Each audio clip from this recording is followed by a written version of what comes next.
Hey everybody, welcome to my shop.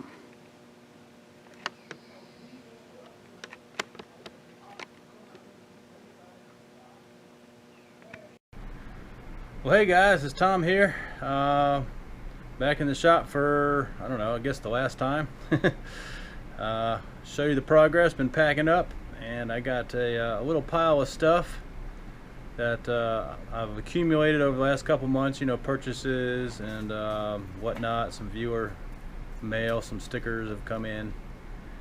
So I was saving it for a mail call, and I need to pack the stuff up, so I figured, hey, we'll do one last mail call here in the shop.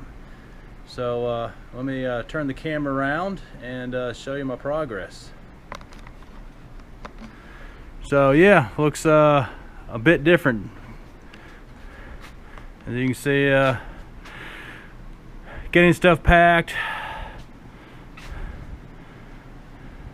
stuff off the walls. I got all the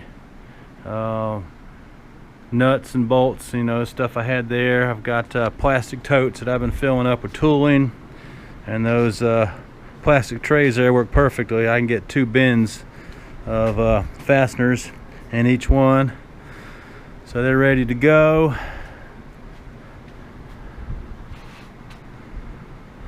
Looking a bit bleak in here, huh? So got all the stuff down off the mill. I still got to wrap all the Hewitt boxes, but that's what the shop looks like. So of course, you know, as we do the move, I'll bring you guys back, or bring you guys along for that. But anyways, let's get over here to the pile of goodies, and we'll go over the recent acquisitions I've had. Well, hopefully this will be a good position for you guys. I've got some of my camera equipment already packed up, so just making do with this tripod right now. So I guess we can start from right to left. I scored a nice lot of Morse Taper 4 drills for the Monarch. You see they're all in nice, really good shape. I got 2, 4, 6, 7. I think one's a core drill, a 3 flute. But I think I got all of these for like 60 bucks.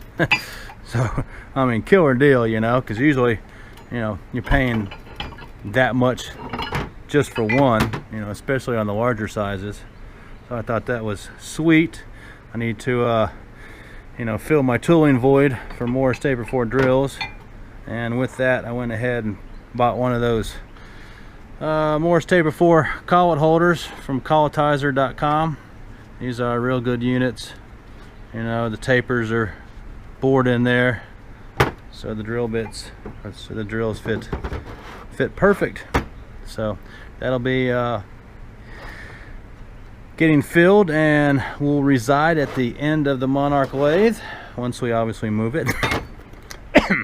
Excuse me, God.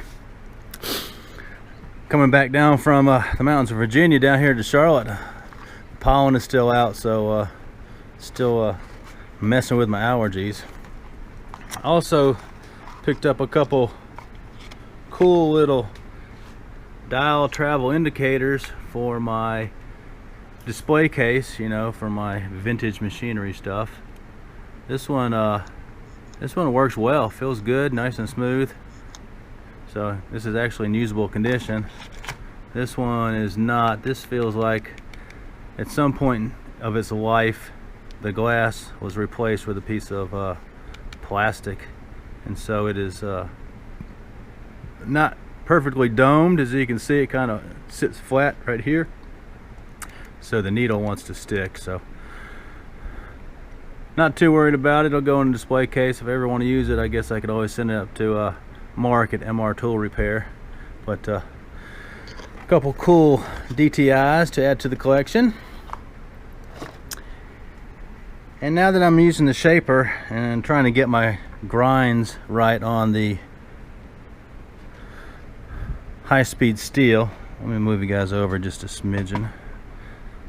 I thought it'd be nice if I could actually do it accurately, so I was on the lookout for one of these universal grinding vices. This is a Rockwell, it's a univice, so obviously you can twist it in any configuration you need.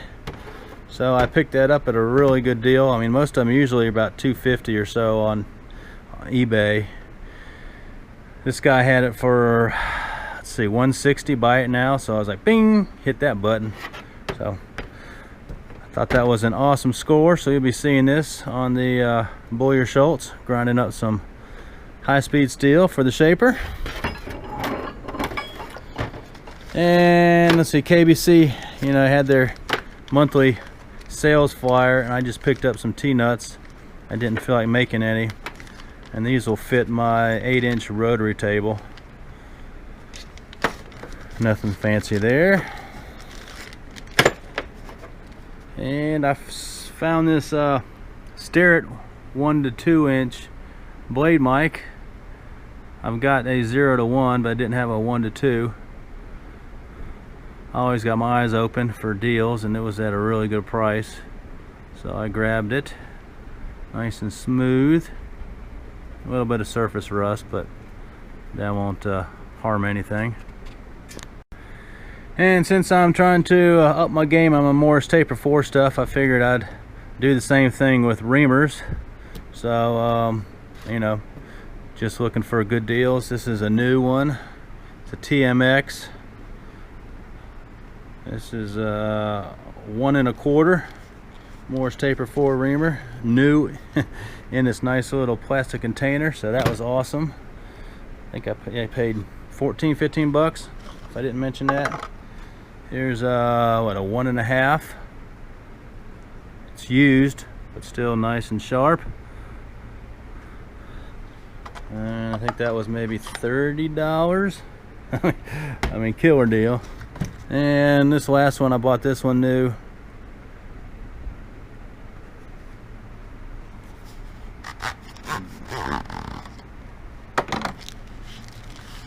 I think this was, oh no, I'm sorry, this is a Morris Taper 4 drill. Sweet.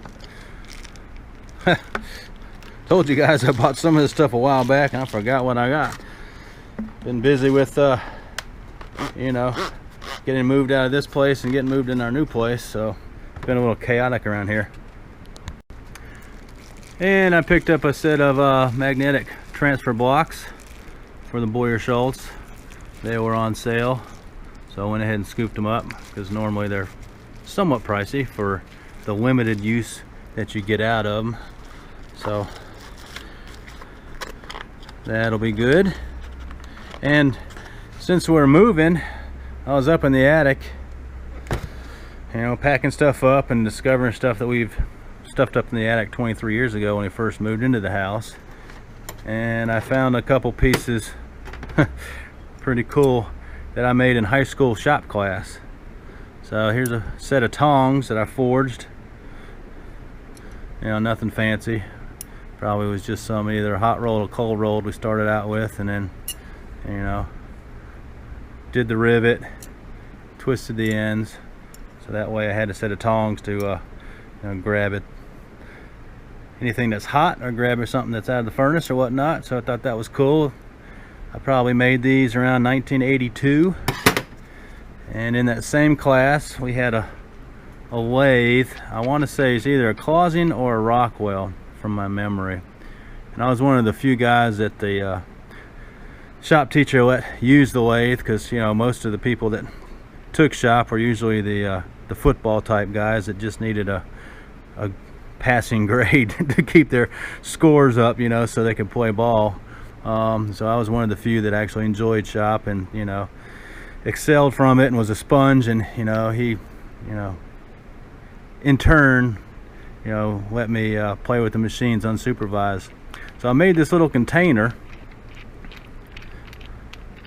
It's just hollow, nothing fancy, but what it demonstrated is a whole bunch of different operations, obviously. So we, you know, we turned it, faced it, even though it did a crappy facing job, knurling, external thread, you know, drill and bore, internal thread, and then a little bit of a radius in there, so it'll kind of seat good, but thought that was pretty cool, you know, that I still hung on to it all these years.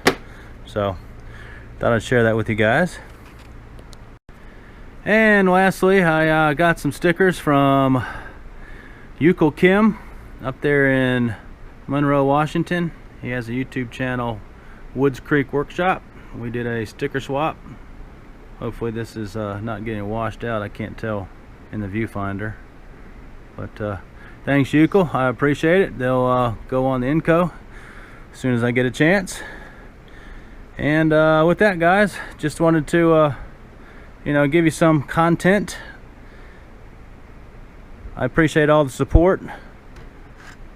Once this gets posted, hopefully I will have the engineered plans back and a permit from the county, and then we can start a series of videos on the building. You know, we got to get the place graded, slab poured, and then the building delivered and erected. So that should be a good series. Can't wait. So thanks again, guys. I really appreciate it. Thanks for the support, and thanks for sticking with me, and we'll see you on the next video. So we're having our first rainstorm up here. I guess since you're on top of the hill, look at the wind turbulence, and the rain is just like everywhere. It's not really coming straight down what I'm used to. Hopefully the lens on the GoPro will stay dry. I figure I'd give you guys a shot of that. Pretty cool. There's the farmer's land off in the distance.